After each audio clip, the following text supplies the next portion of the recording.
வீட்ல ஒண்ணுமே சரியில்லை. நான் பெத்ததும் அப்படிதான் இருக்குது, வந்ததும் அப்படிதான் இருக்குது. இப்ப என்ன பண்றீங்க? நான் வந்த உடனே ஏனத்தையில போட்டு உடைக்கிறீங்க. எந்த கோவம் வந்தாலும் என்கிட்ட காட்ட வேண்டியதுன்னு அதுக்கே பாத்திரத்தெல்லாம் போட்டு உடைக்கிறீங்க. எம்மா நீங்க தான் மகாராணியாச்சே, எப்ப எழுந்து வருவீங்கன்னு நாங்க காத்து கிடக்கணும். இங்க ஒரு அண்ணன் கூட நிறைய பாத்திரம் கிடக்கணும், அது விளக்காம நாலு போய் கிடக்கணும். இப்ப நான் உங்களுக்கு என்ன சொன்னேன்? அவங்கள வேலைக்கு அனுப்ப வேணாமா? அவங்கள அனுப்பிட்டு வந்து நான் பாத்திரம் கழுவலான்னு இருந்தேன். எம்மா தாயே, நீங்க மெதுவா வருவீங்க, அது வரைக்கும் நான் அந்த பாத்திரத்தை எல்லாம் போட்டு வச்சு உட்காந்துருக்கணும். நான் இந்த பாத்திரத்தை கழுவ மாட்டேன்னு சொன்னேன், வந்து கழுவுறேன்னு தான் சொன்னேன். அதுக்குள்ள ஏன் இப்படி கோவப்படுறீங்க? ஆமா, நீ எப்ப வருவேன்னு நான் அது வரைக்கும் பார்த்து உட்காந்துருக்கிறேன். இவர்கிட்ட சொன்னா புரிஞ்சுக்கிட்டே கிடையாது. தண்ணி கொடுத்துட்டு போலான்னா கேட்கறாரா? மகன் இருக்கும்போது வாய் முடின்னு சும்மா இருக்கா. மகன் போயிட்டு உடனே என்கிட்ட சண்டைக்கு வரா. ஆமா, நான் மகன் போறாண்டே உங்ககிட்ட நான் சண்டைக்கு வரேன். எனக்கு வேற வேலையே இல்ல பாரு. ஆமா, என் மோ வேலைக்கு போயிட்டு உடனே உங்க அம்மா அதை பண்ணிட்டா இதை பண்ணிட்டான்னு வந்த உடனே கிளப்பி கூடிய மோகிட்ட உன்னை நான் என்ன குடும்பப்படுத்துறேன்? 2 பாத்திரத்தை விளக்குன்னு வீட்டை பெருக்குன்னு வேற என்ன சொல்றேன் உன்னை? பக்கத்து வீட்டு மல்லிகை அப்பயே சொன்னா இந்த பொண்ணு தேவையே தேவையில்லைன்னு.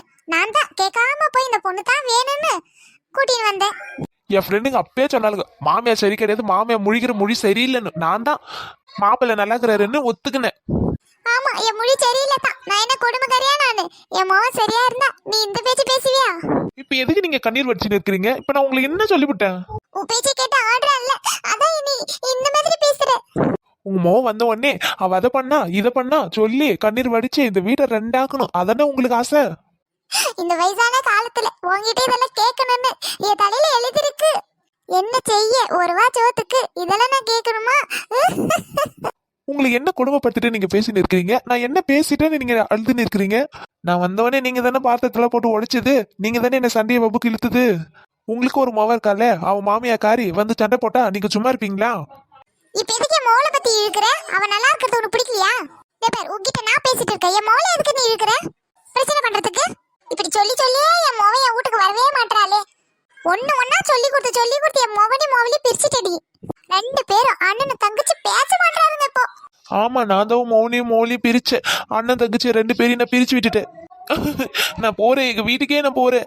நான் இருக்கிறதுன்னு உங்களுக்கு கஷ்டமா இருக்குது. நீ உங்க மோவ நீங்க 3 பேரும் சந்தோஷமா இருங்க. நான் அந்த வீட்டை விட்டே போறேன். போ, அப்படியே அழுதுகிட்டு போய் நீதி கதையில வச்சுட்டு என் பிள்ளைகிட்ட போன் போட்டு பேசு. உங்க அம்மா சண்டைக்கு வந்துட்டா எனத்தை போட்டு உடைக்கிறா, எனத்தை கழுவ சொல்றா, வீட்டை பெருக்க சொல்றான்னு போய் சொல்லு போ. நான் பெத்தது சரி இருந்தா இவ இந்த பேச்சு பேசுவாளா? எல்லாம் என் தலை எழுத்து.